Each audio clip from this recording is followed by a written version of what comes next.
and gentlemen, and welcome back to Football Manager 2019 with Zebu Nation. And we are here. The day has arrived. It is the pre-season spectacular for the 2020 MLS season. It's been a lot of fun. I gotta say that right off the start. This has been one of the best off seasons I've ever had with Major League Soccer. And there's one big reason for that, and that reason is money. That's right, cash money, cashola. If you haven't seen the little video that I did on Friday of last week, maybe it's Friday of last week at this time, I don't exactly know how long it's going to take before this video comes out. But anyway, a little while ago, I did a video, short little 6-minute video on MLS trades and why they've gotten so much better starting in the 2020 season. To make a long story short, the reason is MLS has given each team an infusion of cash, of allocation money to be more specific. Couple of $1 million each. I don't know exactly how much each team got. Theoretically, each team got $1.2 million for 2 years in a row, the 2018 and 2019 seasons. But it seems like teams have gotten more than that.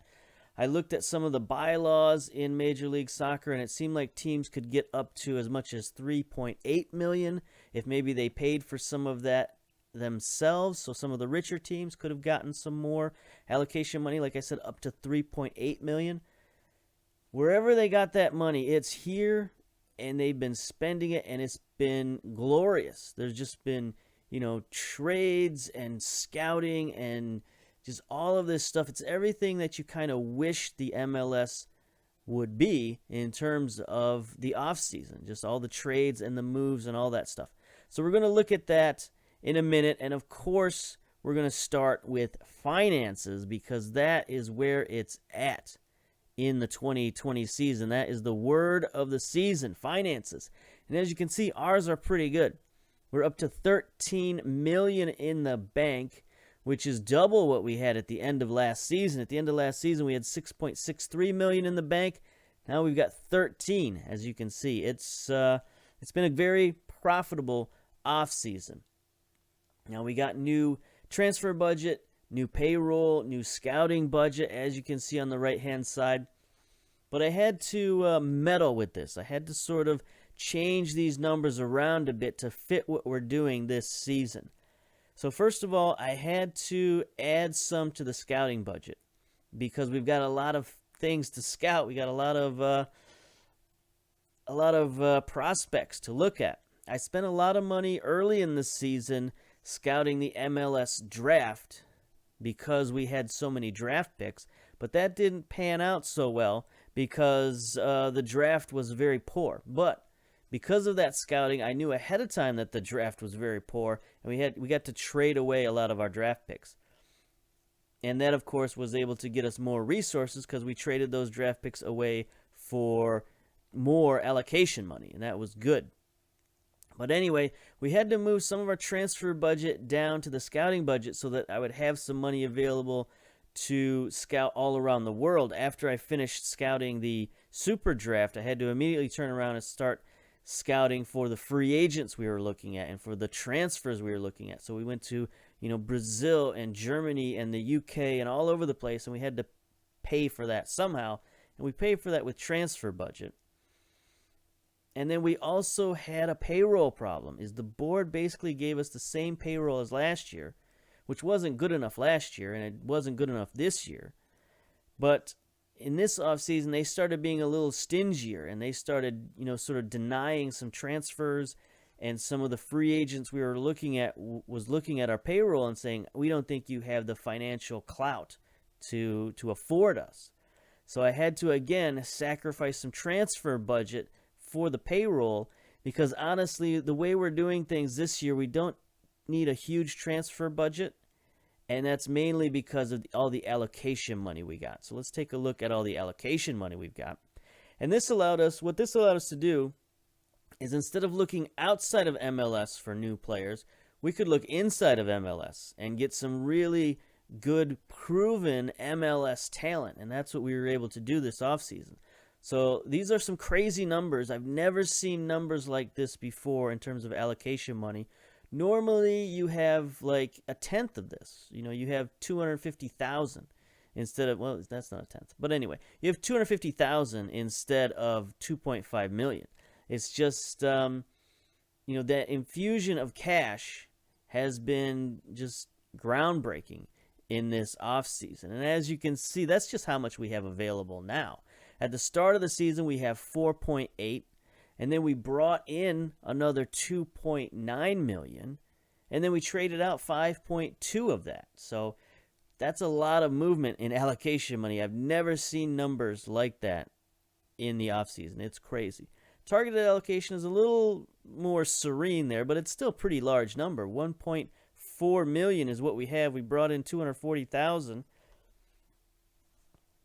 I don't know that we're going to use this because it's kind of tricky and kind of difficult to use this allocation money the way FM is formatted. But it's there if we need it. It's there if the opportunity arises.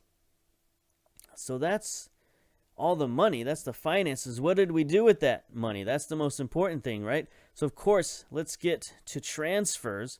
As you can see, we have a couple of transfers in the works here. I've been putting feelers out all over the world. We're looking for defenders this year. Last year, we gave up a record amount of goals. 65 goals we gave up. That's outrageous, honestly. So we need better defenders, and I've been looking all over the world for them.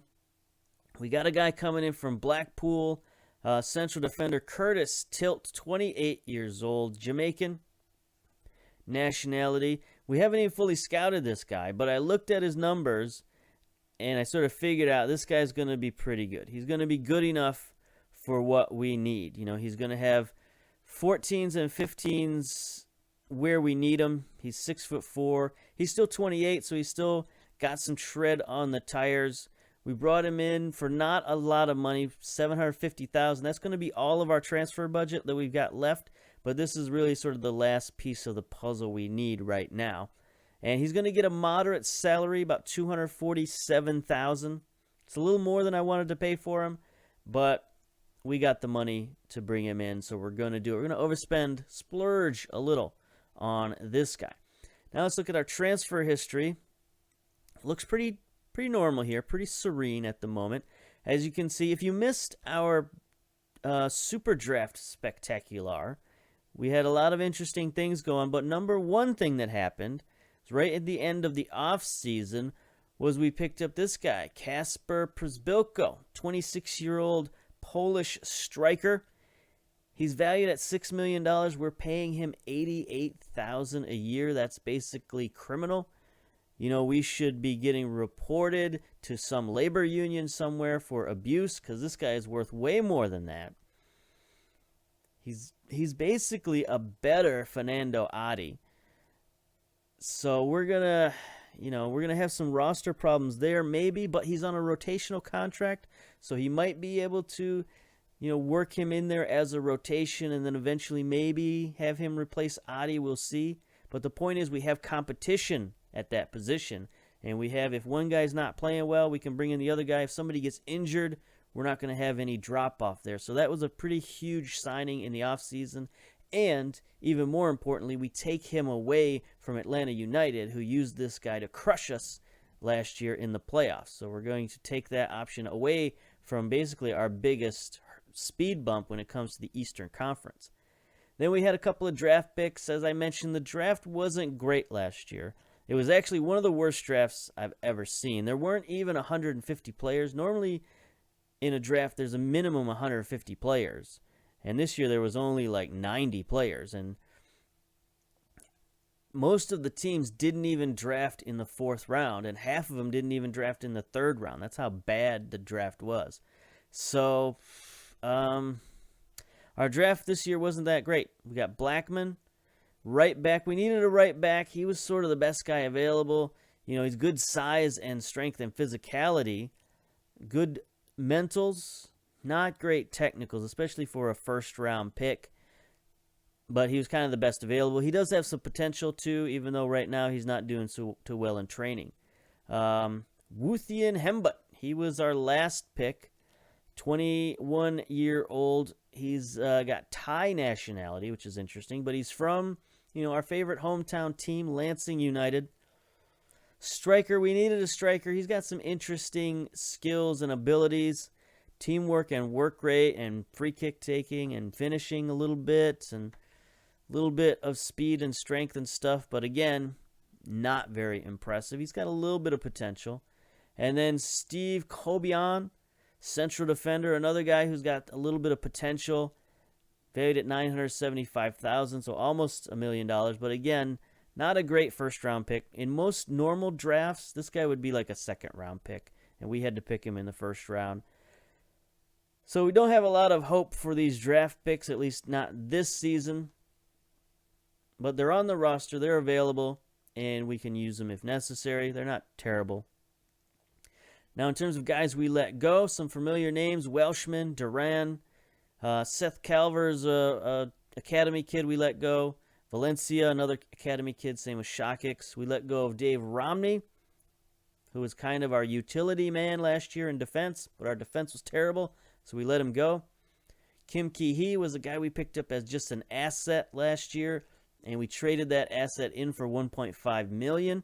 So that helped us out with the transfer money. And then the big move this year that got us most of our transfer money, Michael Barrios. We sent him out to Santa Fe for $3.6 million. We're going to get a couple of $100,000 more after this, as they do their payments or whatever. If he plays in X number of games, we'll get some money back from him. So that was the big move, was moving out Barrios. But there's another equation here, and that is the trades. We got to take a look at our trades. And look at this. We made a bunch of trades. Tons of trades. And we shipped out some very familiar names. Nick Beasler. We sent him out for a first-round draft pick in the 2022 draft. Richie Marquez, our best defender last year. Our defense was terrible, so we shipped him out for 2 picks, a first-round pick and a third-round pick in this year's draft. Harry Shipp, another guy we kind of picked up as an asset, sent him out for another first-round pick and a second-round pick next year. Eric Miller, an $80,000 in allocation, another one of our defenders. And again, our defense was terrible, so we shipped him out to RSL. We got a first round and a third round for him. So a lot of draft picks. Again, we're just sort of stockpiling assets for the future. Then we went for the cash, straight cash only. When we saw the draft wasn't going to be very good, I started trading away a lot of those draft picks. So we traded away, we got from Vancouver, we got $120,000 total in allocation money for third round pick. Third round pick. Again, we got $180 per pick of those two. We traded second round pick to Seattle for third, fourth round pick and $95,000 in allocation money. So just more money. Then one of the big moves we made, traded away New York's second overall pick in the draft, which really, there weren't very many good players available, but we traded that away for $1.8 million in allocation money, which turned out to be pretty good value. Even though if you look at basically, so we traded basically Eric Miller for $1.8 million is essentially what that came out to, and that's okay. That's not a terrible deal right there.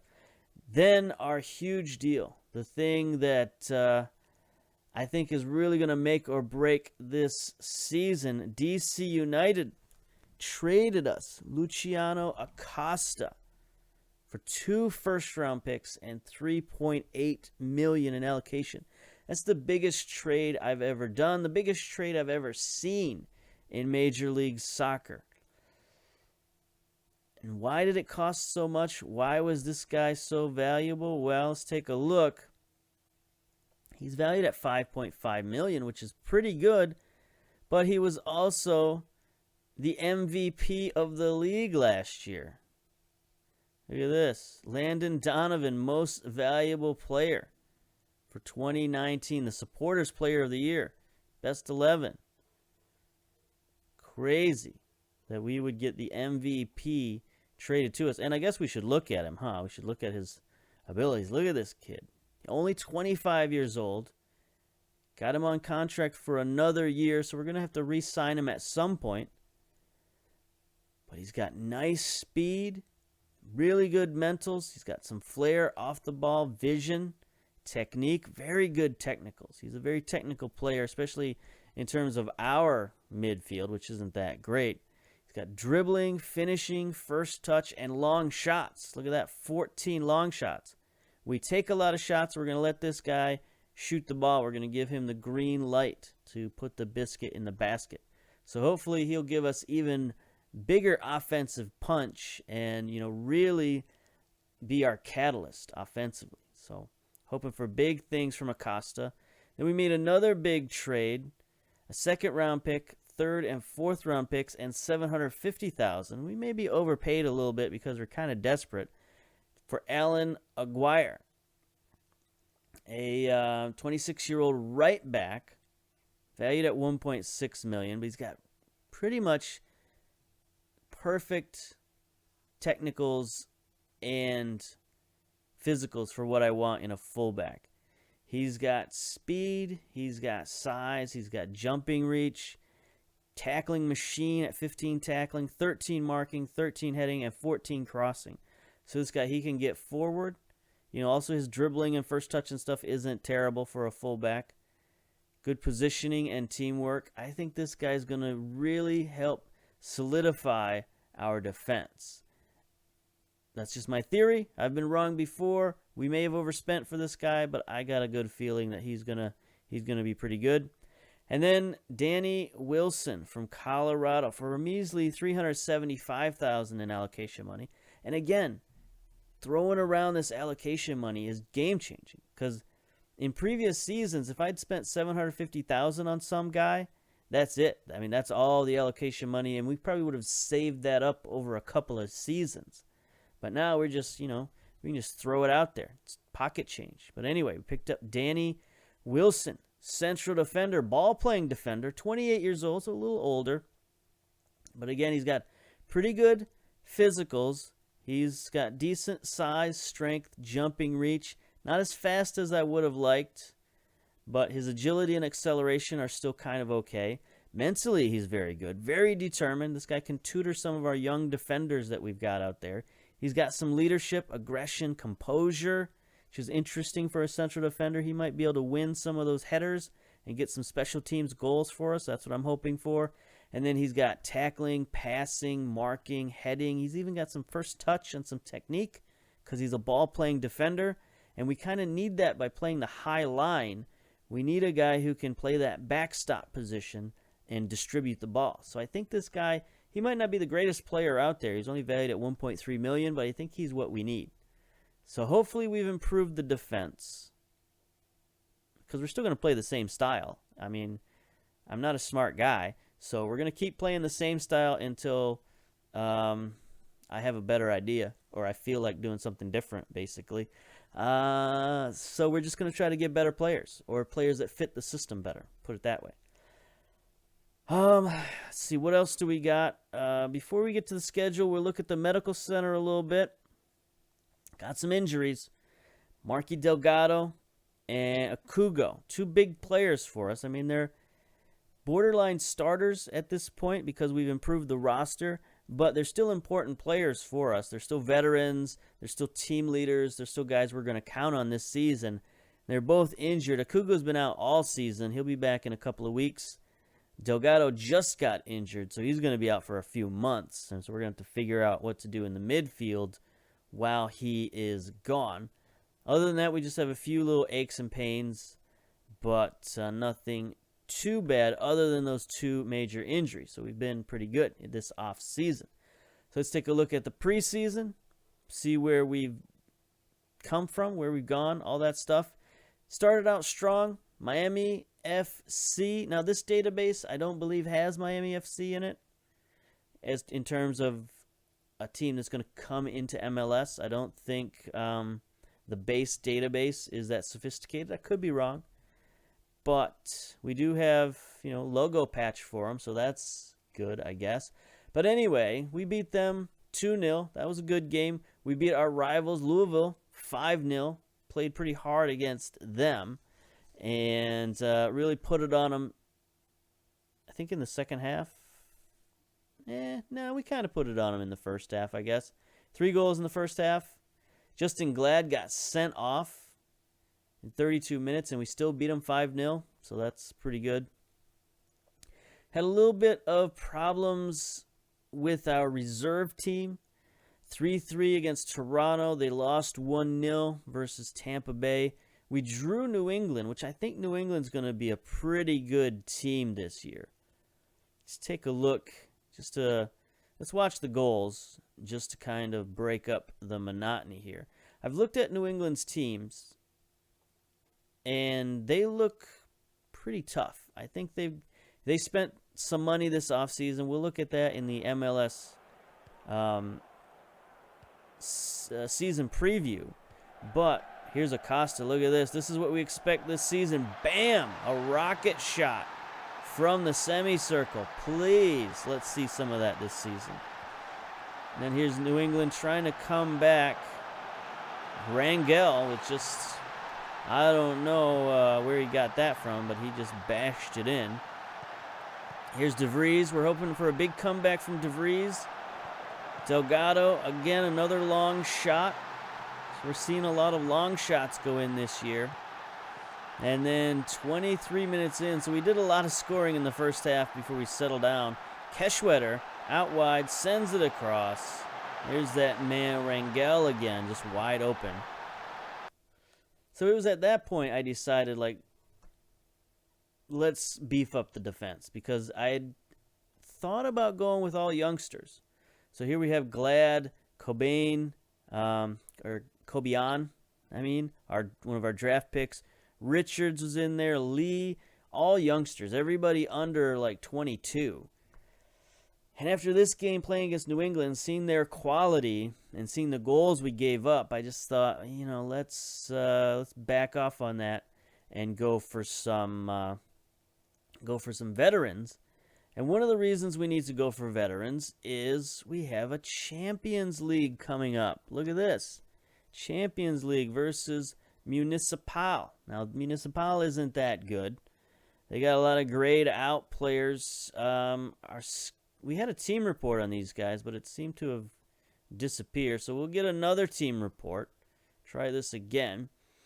But yeah, these guys, they don't look too good. They're mostly 2-star guys. So we should be able to beat them with whatever roster we throw out there. But the fact that we're in Champions League means we need to have a much better, much stronger roster this year than we had last year, because we're going to be going up against some really good teams. Now the question is, how did we get in Champions League? Because, quite frankly, we shouldn't be in Champions League. We didn't do anything to deserve this. We didn't win anything. So why are we here?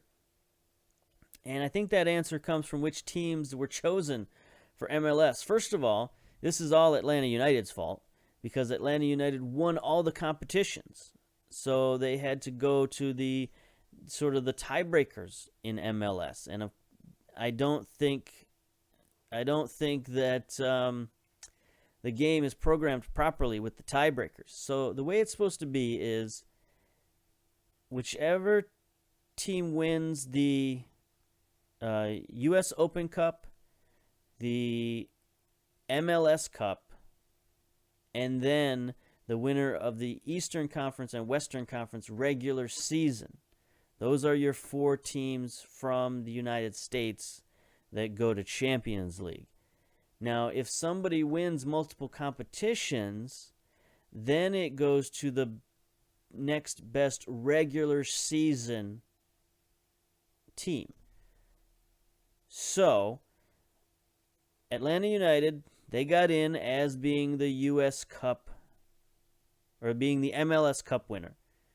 So we'll put that down. That is fine. And then it should have gone to the next 3 teams in line, plus well, the next 2 teams in line, plus the Western Conference winner. Because Atlanta United didn't win the Western Conference, they won the Eastern Conference. So the Western Conference winner still should have been in the Champions League, but there are no Western Conference teams here. You can see Atlanta United, DC United. Vancouver doesn't count because they're Canadian. They won the Canadian Championship. That's how they got in. Then we got Cincinnati and New England. We got all Eastern Conference teams that made it. There should be minimum 1 Western Conference team. So what happened is, due to the tiebreakers, they just forgot about the Western Conference. So here we look at last season. These 4 teams, Atlanta, New England, LA, and Minnesota, those should be the teams in the Champions League. Because Atlanta won all the competitions, LA won the Western Conference. New England had the second best record, Minnesota. So how did DC United and Cincinnati, what's the common thing here? Well, the common thing is Portland is in the Western Conference. They got skipped. Minnesota's Western Conference, LAFC Western Conference. They skipped the Western Conference. I don't know why. I don't know how, but c'est la vie. So we snuck into Champions League, but we're going to take full advantage of it. And, we're going to try to win it, or at least get as far as we can. We need to at least reach the quarterfinals. That's what the board is expecting of us. So that's what we shall try to do. All right. I think now we've had enough talking. We'll play a game against the Atlanta Silverbacks. We'll play next episode. We'll play the Champions League. And now we'll just play a little fun game versus the Silverbacks. I'm not going to play my starting lineup. We'll save the starting lineup for Champions League, so we'll get a chance to look at some of our reserves here. We'll go to the team selection here. There we go. We're going with the same formation as I mentioned we gave up a lot of goals last year, but I'm confident we will give up less this year. I mean, it's pretty impossible to give up more, so there's nowhere to go but up or down, however you want to look at it. So here we are. Look at this. We got face packs now. The face pack's loaded, so that's good.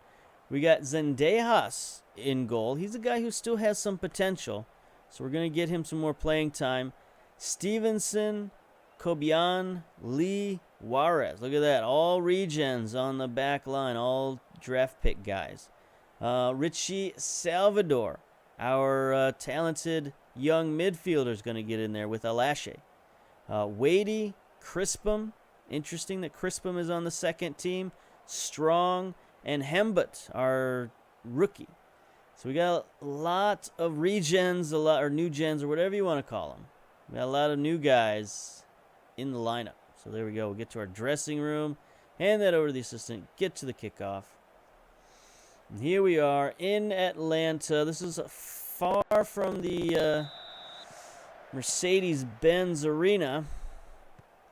But I've heard some people sort of complain. The Atlanta Silverbacks, they're the original team in Atlanta, and they're not getting any respect because everybody's talking about Atlanta United. But that's what happens sometimes. Here's Wadey with a corner. Sends one in, back post, no good. Alashe gathers it up. Crispum not offsides. Oh, deflection. Major deflection. They're calling that an own goal, because that was probably going to go about 50 yards wide, but it bounced off that guy's face. Crispum just fires it. Oh, no. Bounced right off his midsection. Ouch. Anyway, there we go. 1-0. First 8 minutes. That's probably how this game's going to go. So maybe we shouldn't have showed this game, but it's going to be fun. See these guys in their best light. Here's Strong getting forward off the post.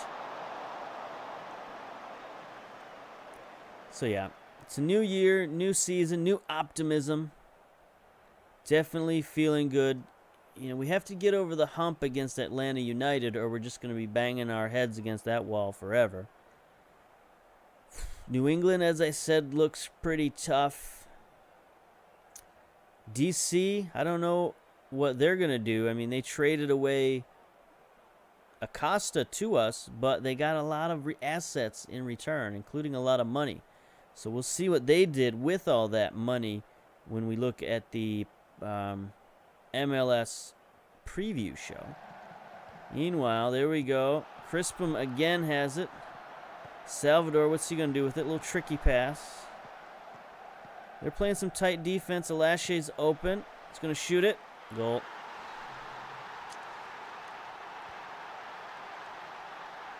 This has been very prevalent this season. Long shot goals.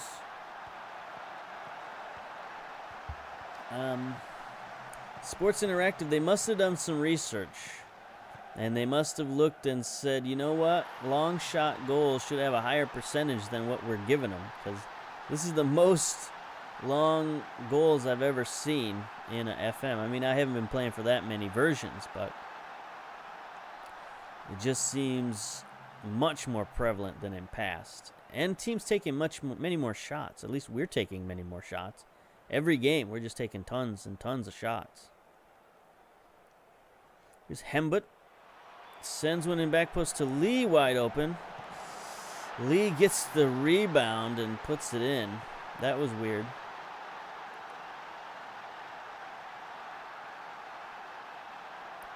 Let's take a look at this. Not offside. He tried to cross that in, bounced off the defense, and then Kemp, the goalkeeper, couldn't get there in time.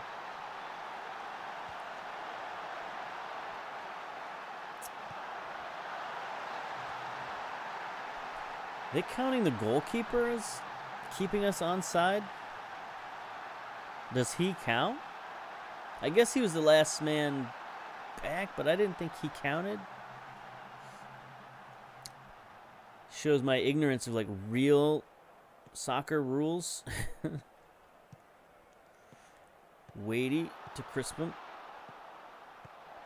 Lachey, is he gonna stroll up and shoot it? No, he's just gonna he just shoot it from wherever, it doesn't matter. I thought he was at least gonna take a couple of steps in and get to the semicircle, but no.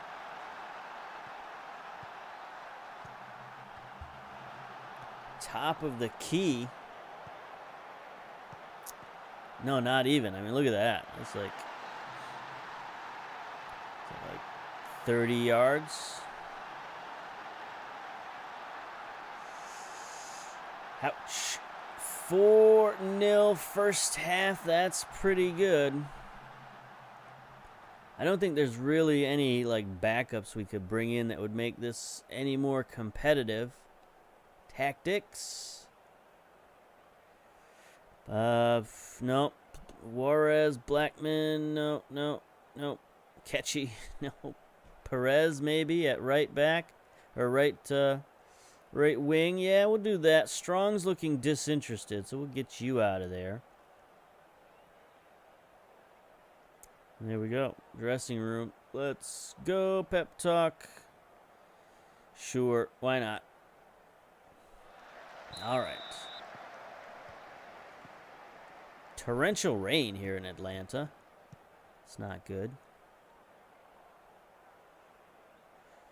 Here we go. Crispum. Oh, he gets a stop. Way to go, Kemp. I wasn't sure he was going to get that stop, but he did it. Good man. He proved that he can actually stop one. Here's Wadey. To Lee with the header over top.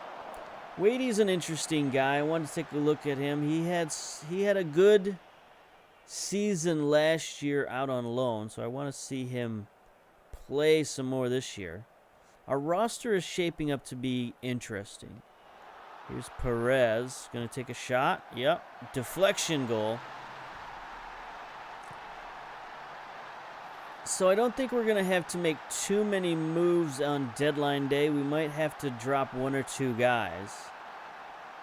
But nobody wants to take any of our guys on loan. I don't know what it is. He just bounced that off of him, but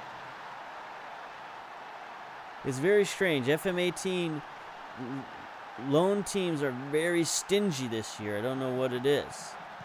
So we haven't even got one solitary offer for for loans, and I don't know why.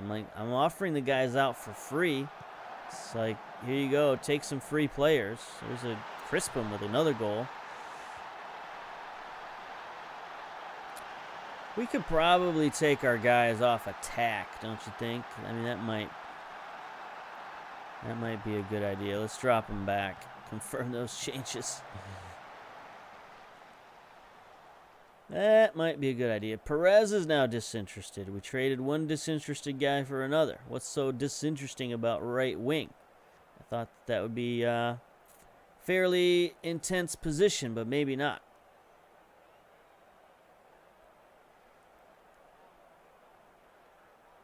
So, like I said, the rosters, we're not going to have to make many moves. We're not going to have to cut a lot of guys. We're not going to have to mess with the salary too much. We've already paid down some salaries with allocation money, and we might have to do a little bit more for the new guy that we're bringing in. But that's not really much compared to how much we have and how much we've spent already. So it's just, it's been a very good, very profitable off-season. I hope to keep it going. So there we go. We're starting to move the clock now. 82 minutes down already. Just wasting time, essentially. 6-0, I think, is good enough. Probably could have done that at halftime. That might have been the better, more sportsman thing to do. But we'll see. Here we go. 87 minutes. Crispum. Uh-oh. Hoffman's going to get called. Oh, no. They're going to go down to 10 men. That's not good. Is there anybody we can get Crispum out of there for? I don't think so. You know, we could actually drop back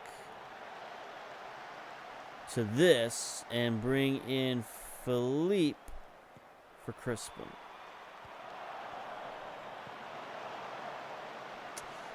Just be even a little bit more defensive and try not to score anymore on these poor hapless characters. Ah, Lachey injured. It's no good. Gonna have to bring in Akechi. So we might have a problem at midfield. As you can see here, we're a little thin at midfield with all these injuries, so that's no good. Don't know what to do about that at the moment, but we do have some depth in the midfield, especially when it comes to starting. Now the preseason is over, we don't need to play, you know, 2 or 3 new midfielders every game. We only need a couple of backups, and that's fine. That's what we got. All right, dressing room, get out of here. Let's see how bad this injury is before we panic too much. Lachey injured. Okay. Tight groin, 1 to 2 days. That's fine. No problems. Okay. So we're going to come back for the Champions League. We're going to look at the Champions League, see who all's in it, and, you know, take a look at this team we're playing from Guatemala and have a lot of fun. So until then, until next time, we'll see you later.